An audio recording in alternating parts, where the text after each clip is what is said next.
I urge my Republican colleagues to fight against this administration's senseless attempts to eliminate such small amounts of funding that have such incredible positive impact in their communities as well as my own.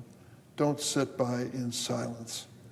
As if cutting funds from AmeriCorps wasn't enough, last Thursday, in the dead of the night, President Trump signed an executive order trying to end federal funding for national public radio and public broadcasting. As it currently stands, only 1% of federal funding goes directly to NPR and PBS. It is a marginal expense in comparison to the amount of good it does. They provide news coverage, life-saving emergency alerts, educational programs for our kids. While President Trump falsely claims that public media is, quote, biased and partisan, he's wrong.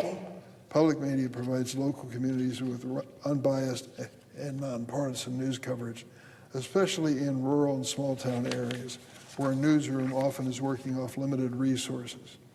The Corporation for Public Broadcasting is a private, nonprofit corporation authorized by Congress since 1967. For more than 50 years, Congress has provided funding on a bipartisan basis for public broadcasting. By doing so, we have ensured the independence of the public media system and provided an opportunity for a long-standing public-private partnership in service to all Americans. President Trump's attempts to silence the media he does not deem acceptable should be responded to on a bipartisan basis. We must be united to let this president know that silencing a reliable news source is unacceptable in modern America. We have come to expect this kind of censoring by dictators and others. We don't expect it in the United States. Countries like Russia and China spend billions of dollars trying to undermine our news and spread disinformation. And cuts to free, untampered public news are not the way to fight off their advances. As soon as I learned about the proposed cuts, I spoke out on the need for Congress to respond, to save these important institutions. And where was the response of my Republican colleagues? Silence. Crickets. It's the silence of the lambs.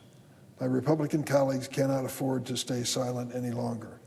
We must work in a bipartisan manner, continue to work to stop these funding cuts, and prove to the American people that we care about our local communities and everyone's access to free, unbiased broadcasting. We must continue to allow NPR and PBS to provide essential news, information, and life-saving services to the American public. Democracy cannot survive in silence. Mr. President, I yield the floor and suggest the absence of a quorum. Clerk will call the roll.